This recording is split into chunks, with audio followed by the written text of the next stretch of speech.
Hi everybody, it is Tuesday, November 4th. It's election day across the nation. A lot to get to. Here's what's coming up. It's election day across the nation. We're taking a look at final polls and breaking the races down. Plus, SNAP will be partially funded after 2 federal judges step in.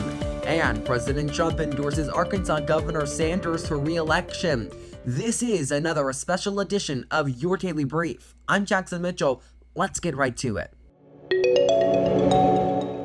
It's election day across the nation. We began talking yesterday about just some of those key races. Let's continue diving into those races. First, again, is the race to become New York City's next mayor.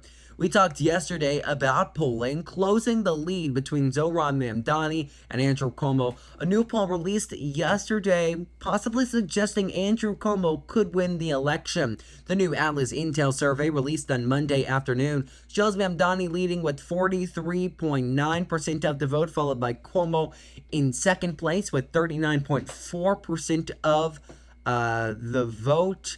GOP nominee Curtis Sliwa maintained his third place position with 15.5%, while just over 1% of voters were undecided or chose not to vote. This poll, conducted between Friday and Sunday, surveyed just over 2,400 voters. It has a margin of error of 2 percentage points.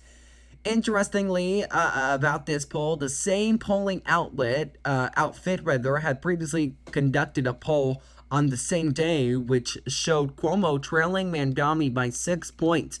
In a hypothetical here, a two-way race, Cuomo would win against Mamdani with 49.7% of the vote, compared to Mamdani's 44.1% of the vote.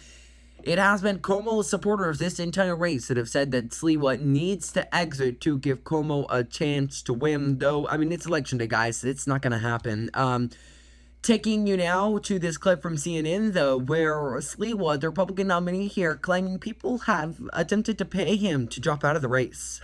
Well, so, all right, there's at least one person who loves you so much they want to give you millions of dollars to get out of the race, or at least this is what you've said. Who is it that is willing to pay millions to make you not run? I've had 7 offers, the top being $10 million to drop out. I said all from no, the same it's person, unethical, or it's from bribery. 7 different people? No. Different people. 7 different people have offered you money to get out of the race. Oh, yeah. Exactly, on behalf of Andrew Cuomo. Drop out for Andrew. I would rather impale myself like Mel Gibson did at the end of Braveheart, where he told his executioner, impale me. I will not buck and bow. Again, that audio was from CNN. We talked a lot about this race. On Saturday Night Live had a little segment, a mock debate on this. Take a listen here. This is audio from SNL on NBC. Why would you want the worst job in the world? As we all know, as soon as you are elected mayor, everyone in the city immediately hates you. And in that way, I am already one step ahead of the game.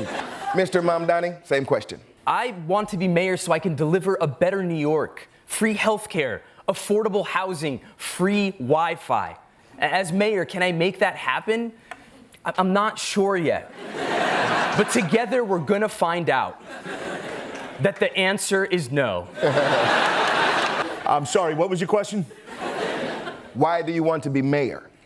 Oh, I need a job. Big race with high stakes might shape how the Democratic and Republican Party go forward here. Let's take you out now to Virginia, a governor's race that could go anywhere at this point. Democratic candidate Abigail Spanberger faces Republican Winsome Earl Sears in an election to succeed term-limited Governor Glenn Youngkin. The state, one that has had both Democratic and Republican governors in recent history. Early estimates indicate that over 1.2 million Virginians have already cast their early ballots, either in person or by mail. A significant increase compared to approximately 945,000 voters who had cast their ballots at a similar stage in the election in 2021. We'll be watching this race closely to see where it goes. Again, it could go anywhere. Now taking you to New Jersey, where the question could be, could the Garden State flip? I mean, similar to Virginia, this is a state known to flip when you talk about governors. Just in recent history, the last governor, Chris Christie, was a Republican. You might know him from his presidential runs, polling very tight in this state. Just another race we're going to keep our eyes on.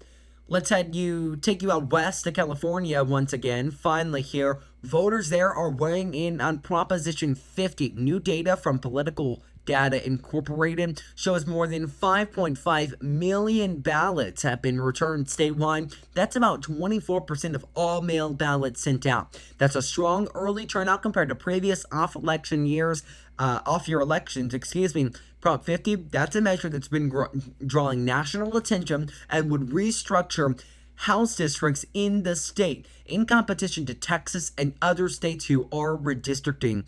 With 23 million registered voters eligible, officials expect turnout to grow through Election Day as vote by mail and in-person options remain available across all counties. So many elections, so much background, so much knowledge about them all. I'll have more on the races tomorrow when, for a lot of these, we're likely to know who the winner is. The USDA says SNAP benefits are partially returning this month after weeks of uncertainty from the government shutdown. The agency will use emergency funds to cover about half of normal payments, around $4.6 billion in benefits for the 42 million Americans who rely on SNAP. Some states could see delayed payments as systems are updated and new applicants won't receive benefits until full funding is restored. Food banks have reported an increasing demand, and advocates say partial payments just aren't enough, urging Congress to end the shutdown and fully fund the program again. President Donald Trump is endorsing Arkansas Governor Sarah Huckabee Sanders for re-election. In a post on Truth Social, Trump praised Sanders as, quote, doing an incredible job, and said she has his, quote, complete and total endorsement. Sanders, who served as Trump's White House press secretary, called the endorsement an honor and said Arkansas stands with his Make America Great Again agenda. The endorsement comes as Sanders prepares for her 2026 re-election bid, I should say. Likely this endorsement likely to strengthen her position among conservative voters and solidifying her ties to the current president. No Democratic frontrunner just yet, but this election happening in 2026, it's still 2025 here. The Arkansas Department of Transportation is inviting the public to an open house meeting next Thursday, November 13th, from about 4:30 to 6:30 p.m. on changes coming to Highway 49 in Brooklyn. The meeting will be held at the Brooklyn High School Auditorium and will give residents a chance to review plans for an upcoming transportation project. Officials say the event is designed for the public to drop in, ask questions, and share feedback directly with RDOT staff. There won't be a formal presentation, but staff will be on hand to discuss construction timelines, traffic impacts, and other details about the project goals. That is your daily brief, another special edition for this Tuesday, November 4th, 2025. I'm Jackson Mitchell. We're back tomorrow with the results of these elections.